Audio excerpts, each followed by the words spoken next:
사십일 특별 새벽 기도회 33번째 날, 다 함께 사도신경으로 우리의 신앙을 고백드리겠습니다.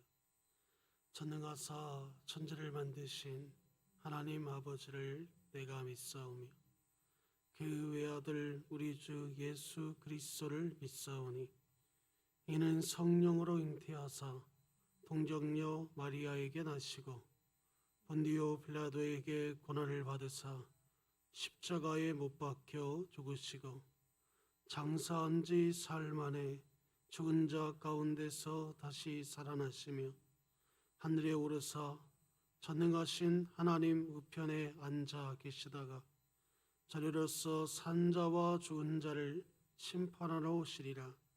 성령을 믿사오며 거룩한 공예와 성도가 서로 교통하는 것과 죄를 사하여 주시는 것과 몸이 다시 사는 것과 영원히 사는 것을 믿사옵나이다. 아멘. 찬송가 406장 찬양하신 후에 성형 강한수 입사님 나오셔서 우리를 대표해서 기도해 주시겠습니다. 찬송가 406장입니다.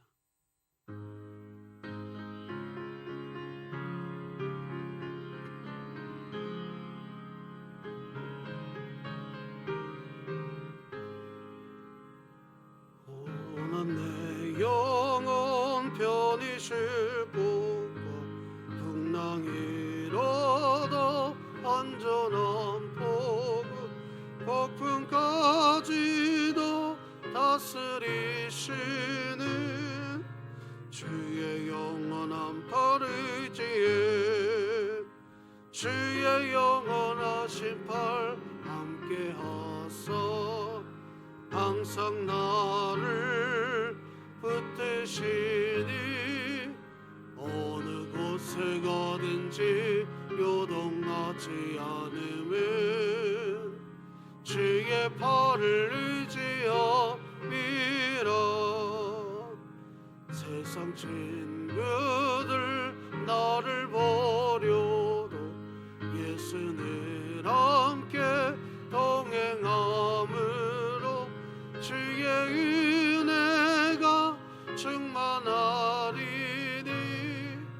주의 영원한 팔 의지에 주의 영원하신 팔 함께하사 항상 나를 붙드시니 어느 곳에 가든지 요동하지 않으면 주의 팔을 의지함이라. 나의 믿음이 연약해져도 미리 예비한 힘을 주시며 위태할 때도 안보하시니 주의 영원한 팔 의지에 주의 영원하신 팔 함께하사 항상 나를 붙드시니 어느 곳에 가든지 요동하지 않으면 주의 팔을 의지함이라. 능치 못한 것 주께 없으니 나의 일생을 주께 맡기며 나의 모든 짐 대신 지시는 주의 영원한 팔 의지에 주의 영원하신 팔 함께하사 항상 나를 붙드시니 어느 곳에 가든지 요동하지 않으면 주의 팔을 의지함이라.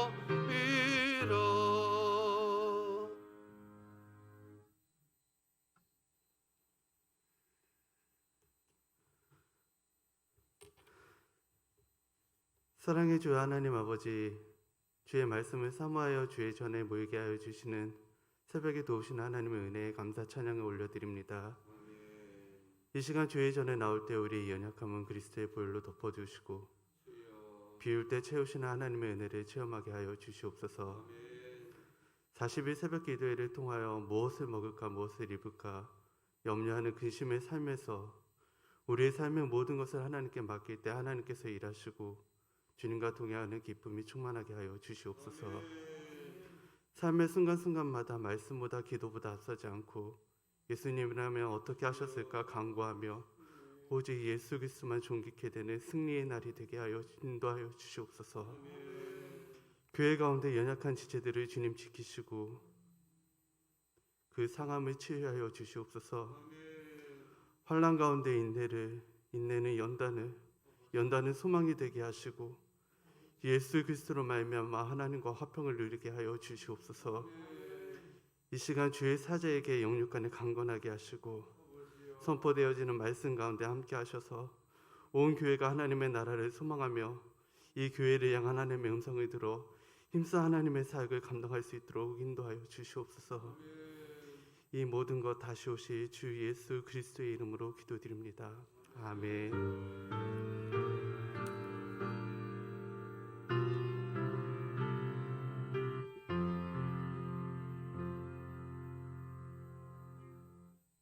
오늘 하나님이 우리에게 주신 말씀은 열왕기상 19장 3절에서 7절 말씀까지입니다. 구약성경 549쪽에 있습니다. 열왕기상 19장 3절에서 7절 말씀까지입니다. 열왕기상 19장 3절에서 7절 말씀까지입니다. 다 찾으신 줄 알고 제가 봉독해 올리겠습니다. 그가 이 형편을 보고 일어나 자기의 생명을 위해 도망하여 유다에 속한 브엘세바에 이르러 자기의 사원을 그곳에 머물게 하고 자기 자신은 광야로 들어가 하룻길쯤 가서 한 로뎀나무 아래에 앉아서 자기가 죽기를 원하여 이르되 여호와여 넉넉하오니 지금 내 생명을 거두시옵소서. 나는 내 조상들보다 낫지 못하니이다 하고 로뎀나무 아래에 누워 자더니 천사가 그를 어루만지며 그에게 이르되 일어나서 먹으라 하는지라. 본즉 머리맡에 숯불에 구운 떡과 한 병물이 있더라. 이에 먹고 마시고 다시 누웠더니 여호와의 천사가 또다시 와서 어루만지며 이르되 일어나 먹으라. 내가 갈 길을 다 가지 못할까 하노라 하는지라. 아멘.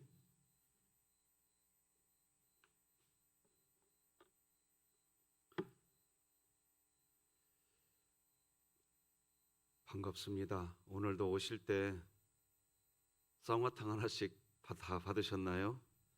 네, 우리 정종길 권사님 장례식 하는 동안 성도님들이 마음을 모아주신 거에 대해서 감사하다고 우리 송대식 집사님, 고영란 권사님 가정에서 섬겨주셨습니다. 감사합니다. 우리 잠깐 기도하시겠습니다. 하나님 아버지 감사합니다. 어느덧 40일 특별 새벽 기도의 33번째 날을 우리가 하나님 앞에 올려드릴 수 있는 기회를 주시니 감사합니다. 어머니의 장례식을 은혜롭게 마치고 감사한 마음을 표현하고 천국의 소망으로 살아가기를 소망하는 귀한 가정에 큰 은혜가 있게 하여 주시옵소서. 아울러 이 시간 기쁠 때, 슬플 때, 감사할 때, 행복할 때, 심지어 고난의 때에도 하나님을 먼저 찾는 우리 민재 강민이가 되게 하여 주소서. 건강하게 하여 주소서. 귀한 기도의 제목과 올려드리는 예물이 있나이다. 향기로운 제물이 되게 하시고 하나님을 기쁘시게 하는 예물이 되게 하여 주옵소서. 예수님의 이름으로 기도드립니다. 아멘. 자, 오늘도 같이 선포합시다. 시작. 하나님의 말씀이 나를 신방하게 하라. 이 또한 지나가리라. 아멘. 자, 로마서 말씀 시작. 우리가 알거니와 하나님을 사랑하는 자 곧 그의 뜻대로 부르심을 입은 자들에게는 모든 것이 합력하여 선을 이루느니라. 아멘. 변함없이 3분 기도사역 우리 진흥의 모든 가족들이 다 동참하셔서 기도를 통하여 역사하시는 하나님의 손길이 경험되시기를 바랍니다. 오늘은 성화의 구원으로 경험하는 부활신앙, 성화의 구원으로 경험하는 부활신앙, 이런 제목으로 하나님 말씀 나누겠습니다. 여러분, 성화의 구원을 누린다는 것은 놀라운 은혜입니다. 놀라운 은혜예요. 고통이, 고난이, 아픔과 슬픔이, 심지어 내가 원하지 않 그런 일이 다가왔을 때, 또 원하는 일이 잘 되지 않을 때, 고통의 늪에 우리는 빠지게 될 때가 우리 인생 그 자체입니다. 우리 인생은 수고와 슬픔뿐이라는 게 성경의 결론입니다. 그런 인생을 살아가게 되거든요. 모든 그리스도인이라 할지라도 이 고통과 고난에서 절대로 비껴갈 수 없습니다. 비껴갈 수 없어요. 여러분, 모든 그리스도인들이 다 알고 있는 하나님의 말씀 중에 하박국 3장 17절 말씀, 여러분 너무 잘 아는 말씀이지요. 비록 무화과 나무가 무성하지 못하며 포도나무에 열매가 없으며 감람나무에 서출이 없으며 밭에 먹을 것이 없으며 우리의 양이 없으며 외양간에 소가 없다는 거예요. 한 농부가 한 명이 있습니다. 그런데 이 농부는 열심히 성실한 농부입니다. 그래서 무화과 나무를 밭에 심었습니다. 그런데 무화과 나무가 무성하지가 않아요. 시들시들합니다. 그래서 이제는 이 농부가 포도나무를 심었는데 역시 열매가 없어요. 다시 또 이 농부가 용기를 내어서 감람나무를 심었는데 마찬가지로 이것도 소출이 없어요. 다시 또다시 용기를 내서 밭에 식물을 심었는데 먹을 것이 나오질 않아요. 그러니까 이제는 이 농부가 자신의 직업을 목축업으로 직업을 바꿔서 그래서 우리의 양 외양간에 소를 키워보려고 했는데 양도 없고 소도 없습니다. 세상에 이런 농부가 있다면 이 농부는 세상에서 가장 불행한 농부일 겁니다. 인생이 고난의 연속이라고 하지만 이렇게까지 고난이 찾아올 수는 없습니다. 그런데 그런 고난과 역경, 아픔, 자신이 원하는 것이 하나도 이루어지지 않는 그야말로 실패자의 인생을 살고 있는데, 그런데 이 농부가 뭐라고 고백을 합니까? 같이 한번 읽어봅시다. 시작. 나는 여호와로 말미암아 즐거워하며 나의 구원의 하나님으로 말미암아 기뻐하리로다. 아니, 펑펑 울면서 살아야만 할 것 같은 인생입니다. 자신의 인생을 원망하고 저주하면서 살아가야 할 것 같은 그런 인생입니다. 그런데 여호와로 말미암아 즐거워한다고 합니다. 자신을 구원하신 하나님이 내 안에 계시니까 나는 그것으로 기뻐한다고 이야기합니다. 이런 하박국 선지자의 기쁨, 바로 그리스도인이 이 세상에서 누리는 부활신앙인 겁니다. 기독교가 말하는 부활신앙이 이겁니다. 무엇이 이 농부의 마음을 이렇게 만들었을까요? 이 농부의 마음을 이렇게 만들어버린 이유가 뭘까요? 바로 성화의 구원을 누리고 있기 때문에 그런 거예요. 의인은 믿음으로 산다. 이 말을 하박국 선지자가 듣고 난 뒤에 그 말씀이 하박국 선지자의 마음속에서 하박국 선지자로 하여금 성화의 구원을 누리게 하는 거예요. 부활신앙입니다. 죽은 자 같은 거잖아요. 아니, 세상이 아까 봤지만 하박국 3장 17절에서 우리가 봤지만 무화과 나무도 없고 포도나무, 감람나무, 외양간 아무것도 죽은 것 같은 인생이에요. 그런데 기뻐합니다. 이걸 부활신앙이라고 하는 겁니다. 기독교 신앙을 부활신앙이라고 이야기하는 겁니다. 분명히 고난 중에 있지만 성화의 구원을 누리는 인생은 하나님의 마음을 압니다. 농부의 마음이 이렇게 된 것을 정확하게 알게 된 사람이 성경에 또 한 명 있습니다. 바로 사도 바울입니다. 하는 일마다 안 되고 자신이 원하는 일이 성사되는 게 없는 인생, 수고하고 또 수고하지만 소출이 없는 인생인데, 그런데 그런 인생을 살았는데 자신의 몸에 예수의 흔적이 남게 되었다면, 만약 여러분은 그런 인생을 실패한 인생이라고 여기고 그런 인생을 쓰레기통에 넣어버릴 건가요? 혹시라도 우리가 그런 마음이라면 오늘 이 새벽에 기도하실 때 여러분 번지수 잘 못 찾으실 겁니다. 제대로 된 신앙의 번지수 찾지 못하시고 중언부언하다 그냥 집에 돌아가실 겁니다. 사도행전 20장을 보면요, 에베소 교회 장로들이 사도 바울을 막 붙잡습니다. 예루살렘으로 가지 말라고 막 붙잡습니다. 지금 예루살렘으로 가면 고난과 결박당하는 일이 기다립니다. 가지 마세요. 그런데 그런 주변 사람들의 그런 간곡한 만류에도 불구하고 사도 바울은 예루살렘으로 가겠다고 합니다. 주 예수께 받은 사명, 그 사명을 감당하겠다고 합니다. 하나님의 은혜의 복음을 증언하는 그런 삶을 살겠다고 합니다.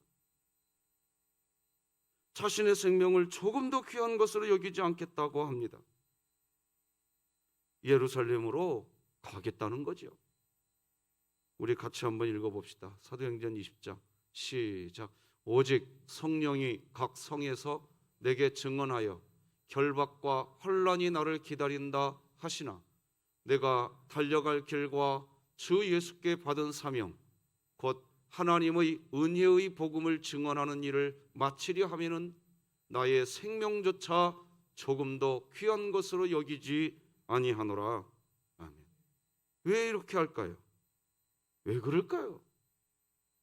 사도 바울은 도대체 무엇 때문에 한 번밖에 없는 인생을 이렇게 살고 또 살려고 할까요?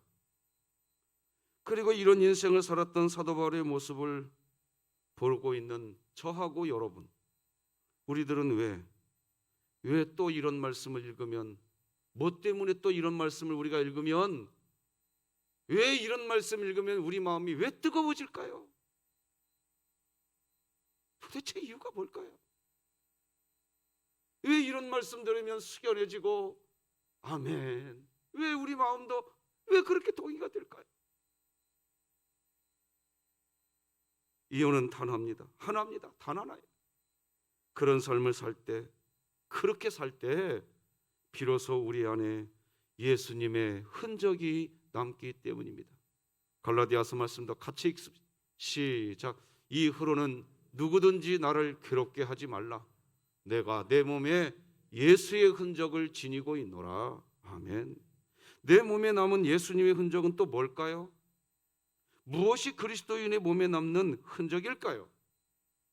예수님처럼 손바닥에 못자국이 만들어지는 것일까요?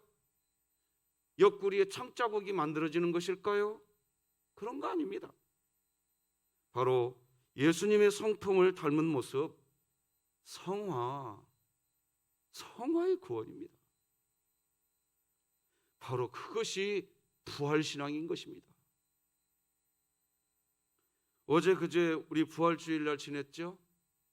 양봉 사업을 시작하신 우리 신동훈 집사님이 우리와 함께 예배를 드렸습니다. 양봉을 하시기 위해서 지금은 집을 떠나 좀 멀리 떠나가 계십니다. 참 바쁜 일정을 소화하고 계시더라고요. 늘 피곤한 몸이십니다. 그런데 왜 부활주일날이라고 해서 굳이 내가 몸담고 있는 진흥교회까지 또 여기까지 수원까지 오셔서 부활주의를 지키시고 다시 내려가시더라고요. 피곤한데 왜 여기까지 또 오셨을까요? 그리고 또 왜 우리도 이 새벽에 오늘도 잠자지 않고, 여러분 피곤하지 않으신가요? 이유가 뭔가요? 우리도 힘들다는 것 뻔히 알면서, 잠이 부족하다는 것 뻔히 아시면서 왜 오늘도 이 새벽까지 오셨나요? 여기까지 왜 오셨나요? 역시 이유는 동일하게 한 가지입니다. 우리도 주님 닮고 싶은 겁니다. 할렐루야. 이거 아닙니까? 무슨 업적 남기려고 여기 오셨습니까? 그런 겁니까? 아직도 그런 신앙생활이라면 정말 안타까운 겁니다. 내 이름 남기려고 여기 오셨습니까? 그런 거 아니지 않습니까? 주님 닮고 싶은 겁니다. 우리 몸에 예수님의 흔적이 남아서, 그래서 우리의 삶을 통해서 하나님의 영광이 나타나는 거, 우리의 인생이 어느 순간 그런 인생으로 뒤바뀌어져 버리는 거예요, 지금. 그렇습니다. 그리스도인은 성화의 구원을 이룬 만큼, 즉 예수님을 닮은 만큼 이 세상에서 고난이 찾아와도 그것을 고난으로 여기지 않습니다. 고난 중에서도 찬송합니다. 역경 중에서도 누구도 할 수 없는 감사의 고백을 합니다. 그렇습니다. 성화의 구원. 우리 몸에 예수님의 흔적을 남긴 만큼 우리는 고난과 고통으로 그렇게 힘들어하지 않습니다. 신기한 인생을 살아가게 됩니다. 바로 부활신앙인 겁니다. 저는 한때 찬송가 373장 2절 가사를 잘 이해할 수 없었어요. 그 가사가 이렇게 됩니다. 큰 물결 일어나 나 쉬지 못하나 이 풍랑으로 인하여 더 빨리 갑니다. 이게 이해가 안 되더라고요. 아니 풍랑이 일어났어요. 쉬지를 못한단 말이에요.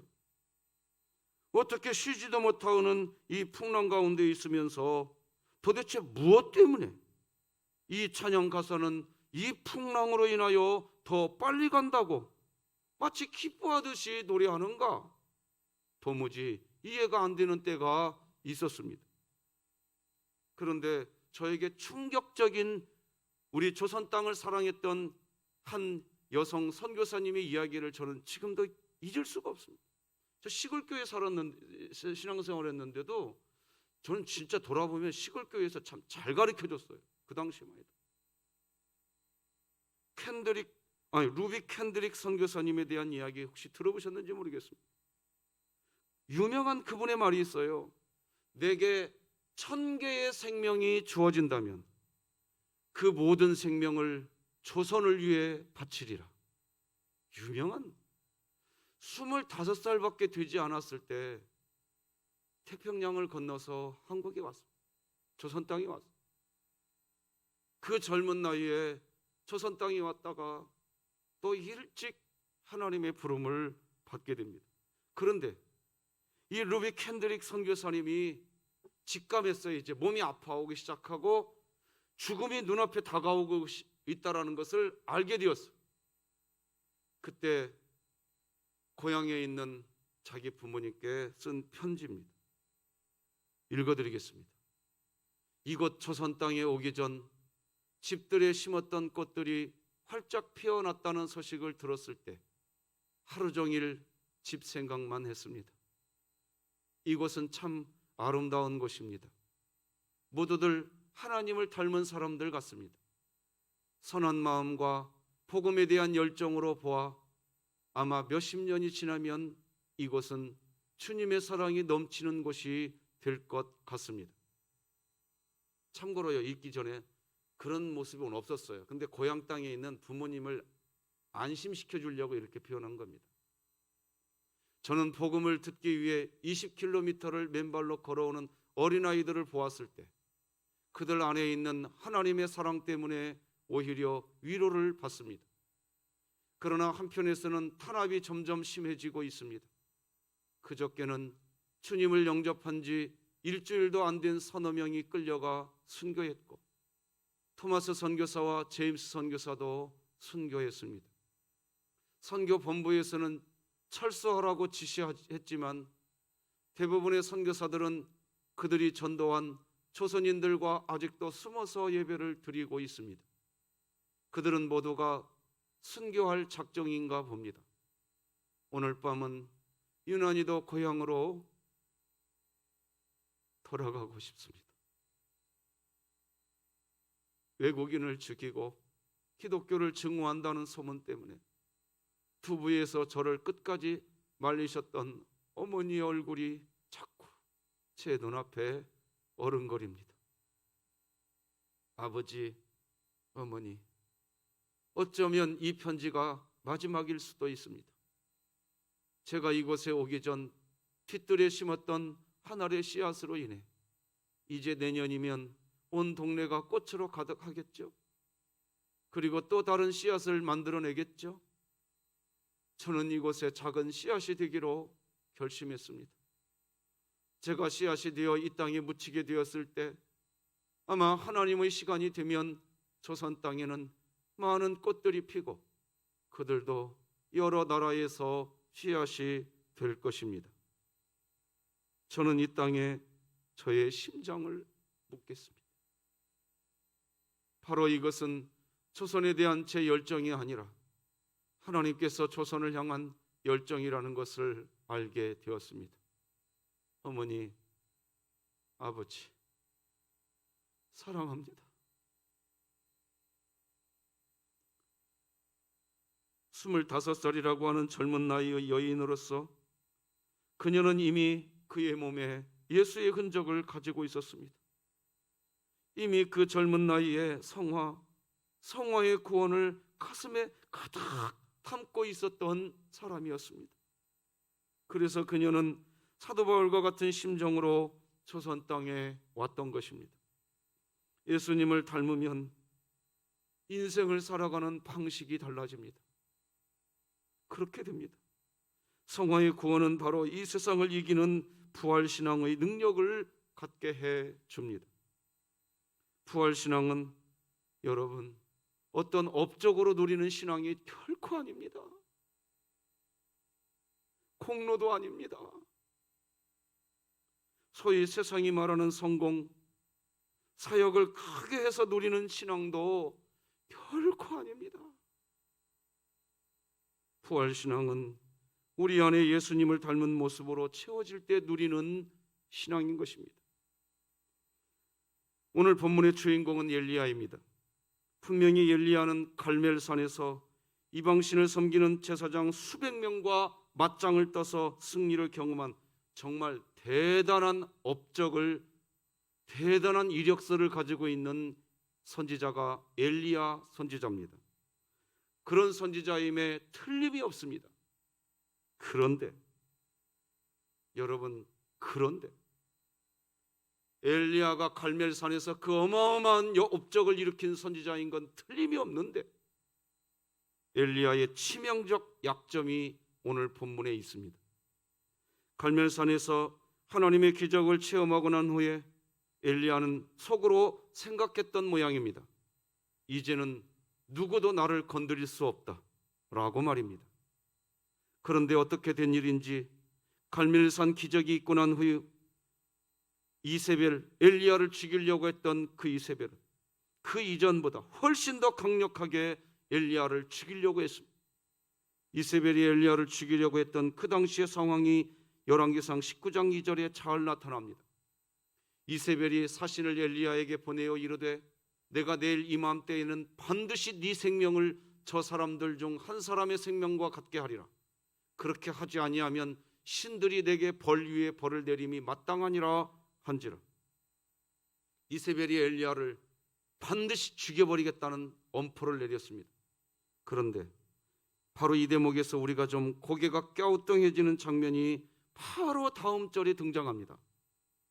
갈멜산에 그 하나님의 기적이 나타날 때 그 중앙에 서서 하나님의 기적을 일으켰던 그 어마어마한 장본인 엘리야, 그 엘리야가 자기를 죽이겠다고 하는 이세벨 앞에서 덜덜덜덜 떨어버립니다. 갈멜산의 그 업적은 이후에 엘리야의 모습 속에서 하나도 찾아볼 수가 없습니다. 무서워합니다. 두려워합니다. 그렇게 큰 업적을 일으켰는데 엘리야가 왜 그렇게 되었을까요? 심지어 엘리야가 한 로뎀나무 밑으로 달려갑니다. 도망간 겁니다. 그리고 나 차라리 죽었으면 좋겠다. 갑자기 말이에요. 사람이 이렇게 변해도 변해버릴 수 있나? 그게 열왕기상 19장 3절로 4절입니다. 그가 이 형편을 보고 일어나 자기의 생명을 위해 도망하여 자기 자신은 광야로 들어가 하룻길쯤 가서 한 로뎀나무 아래에 앉아서 자기가 죽기를 원하여 이르되 여호와여 넉넉하오니 지금 내 생명을 거두시옵소서. 나는 내 조상들보다 낫지 못하니이다 하고. 아니, 왜 엘리야가 갑자기 이렇게 약한 모습을 보일까요? 바로 성화의 구원이 문제입니다. 갈멜산 기적의 중앙에 서 있었던 엄청난 업적의 주인공이지만 그 업적에 상응하는 주님의 마음, 성화된 주님의 마음, 주님 닮은 그 마음은 죄송하지만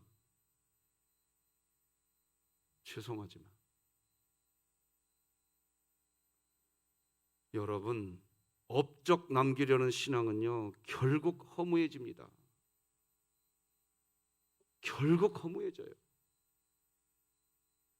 엘리야를 통해 우리에게 배울 수 있는 이 교훈을 놓치면 절대로 안 됩니다. 우리가 교회에 왜 와야 됩니까? 주님 만나러 오시기 바랍니다. 하나님 사랑, 사람 사랑하려고 오시기 바랍니다. 무슨 일 잘하려고 오지 마시란 말이에요. 절대로 내가 예수님 닮기 위해서, 그래서 두렵고 떨림으로 나의 구원을 이루어가기 위해서, 그 구원의 역사가 내 안에 이루어져서 부활신앙을 가지고 이 부활신앙을 루비 캔드릭 선교사님처럼 세상에 나타내기 위해서. 오늘 본문에서 우리가 주목해야 할 게 있습니다. 하나님이 그런데 엘리야를 꾸중하지 않습니다. 엘리야를 꾸중하는 모습이 전혀 없습니다. 엘리야가 로뎀나무 아래에서 한 행동은 분명히 성화되지 못한 어린아이와 같은 모습이었습니다. 그런데 하나님은 그런 엘리야를 꾸중하지 않으십니다. 끝까지 사랑해 주실 분입니다.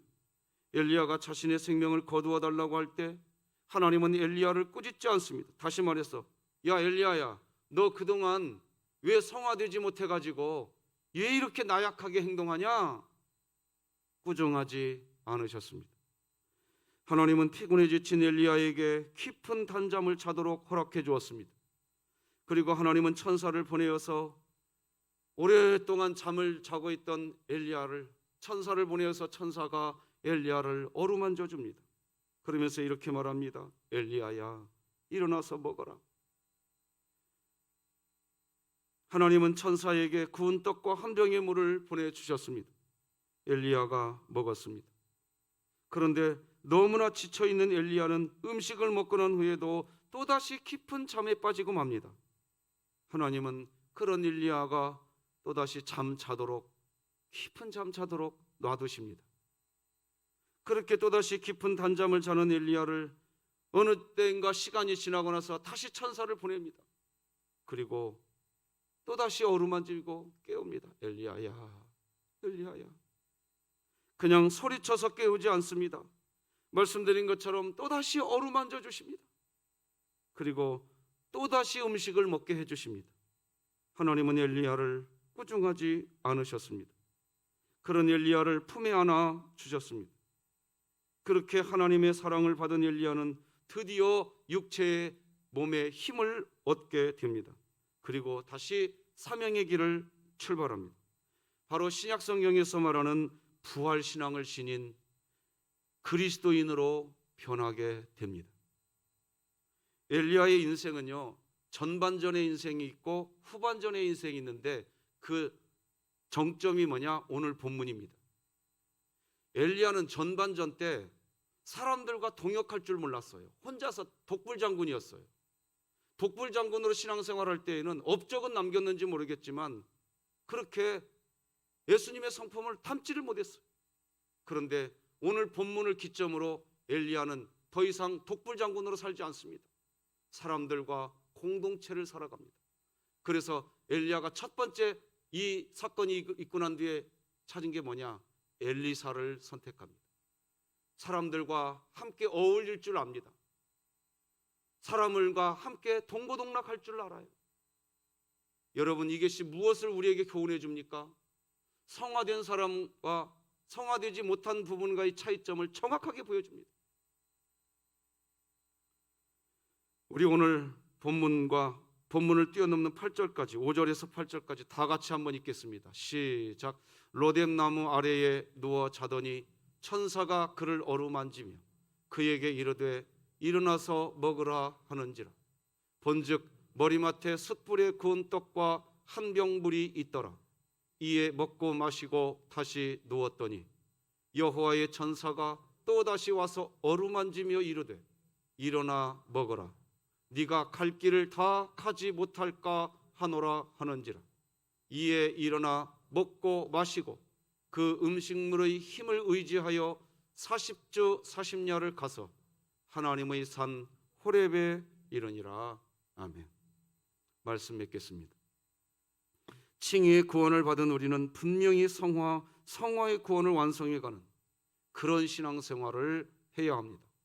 성화의 구원을 완성해가면서 몸에 예수님의 흔적을 지니고, 즉 예수님의 성품을 닮아가는 그리스도인은 하박국 선지자와 같이 고난 중에서도 성화된 그 성품 안에서 고난까지도 충분히 견뎌내는 삶을 살게 됩니다. 바로 부활신앙을 가진 그리스도인으로 살게 됩니다. 하지만 성화의 구원을 완성해 가지 못하면 엘리야처럼 엄청난 업적과 괄목할 만한 성과를 낸 그런 그리스도인이라고 해도 의욕을 잃어버리고 탈진해버리게 되는 상태, 그런 상태에 놓여 있을 수 있습니다. 고난을 견뎌내고 버텨낼 수 있는 석 사람의 강함이 아니라 그 반대일 수 있습니다. 무너져도 저렇게 무너질 수 있는가 하는 상태에 놓여질 수 있습니다. 즉 성화되지 못한 석 사람의 약함으로 무너지는 우리 자신을 볼 수 있습니다. 바로 그때 기억해야 합니다. 하나님은 그런 우리를 꾸중하지 않으십니다. 오히려 어루만져 주십니다.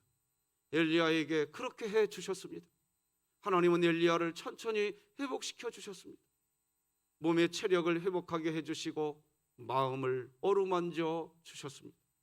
엘리야에게 정신 차리라고 충고하지 않고 그의 무너진 감정과 육체를 일으켜 세워 주셨습니다. 저는 이번 40일 특별 새벽기도회가 우리 진흥교를 향하여 그와 동일한 은혜로 채우시는 시기라고 믿습니다. 하나님은 인간이 진토임을 기억하시며 우리의 연약함을 아시는 분이십니다. 설령 우리가 성화되지 못해서 고통 앞에 좌절하고 탄식하게 된다고 해도 우리를 꾸짖지 않으시고 더 넓은 품으로 안아주시고 사랑해 주시는 그런 하나님을 저는 믿습니다. 그 하나님 품에 안기시기를 주 예수 그리스도의 이름으로 축복합니다. 오늘도 바이블 챌린지가 진행됩니다. 이봉옥 협동권사님, 민규식 집사님, 정미서 집사님, 홍계화 집사님, 노병영 성도님이십니다. 한 분 한 분 너무너무 소중한 분들입니다. 주님의 이름으로 축복합니다. 기도하십시다. 하나님 아버지 감사합니다. 오늘 이 아침에도 분명히 우리의 육체는 피곤했습니다. 더 잠 자고 싶었습니다. 그런데 우리 속에 계신 보혜사 성령 하나님의 음성이 우리를 깨우셨고 우리를 이끄셨고, 얘야 너 피곤한 줄 안다. 그러나 40일 특별 새벽기도 하고 있지 않니? 네가 이번 기회에 너 피곤한 거 한번 이겨내고 성화의 구원을 이루고 부활신앙의 증인으로 네가 세워졌으면 좋겠구나. 네가 그렇게 변화되었으면 좋겠구나. 예수 닮았으면 참 좋겠구나. 하나님, 우리 진흥교회가 부활신앙의 교회가 되게 하여 주시옵소서. 이봉옥 혁동 권사님, 민규식 집사님, 정미서 집사님, 홍계화 집사님, 노병영 성도님, 하나님 오늘도 주의 말씀이 기록되게 하셨사오니 하나님 영광 받으시고 부활신앙의 참 증인들이 다 되게 하여 주시옵소서. 아버지 하나님, 오늘도 우리와 여전히 동행하시며 승리하도록 우리를 이끄실 아버지, 바로 우리의 아버지이신 줄 믿습니다. 나의 아버지이신 줄 믿습니다. 아버지여, 우리를 인도하여 주시옵소서. 예수님의 이름으로 기도드립니다. 아멘. 예수님의 은혜와 하나님 아버지의 사랑과 성령님의 교통하심이 우리 모든 성도들의 심령과 생업과 우리 교회 위에 이제로 영원토록 함께할지어다. 아멘.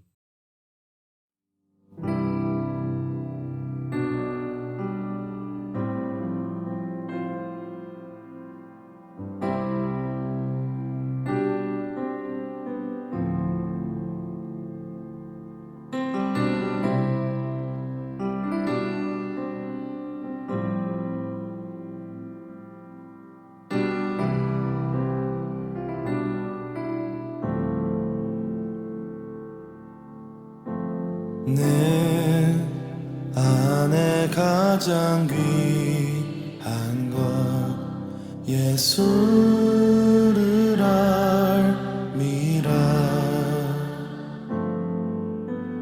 그 은보다 더 귀한 것 예수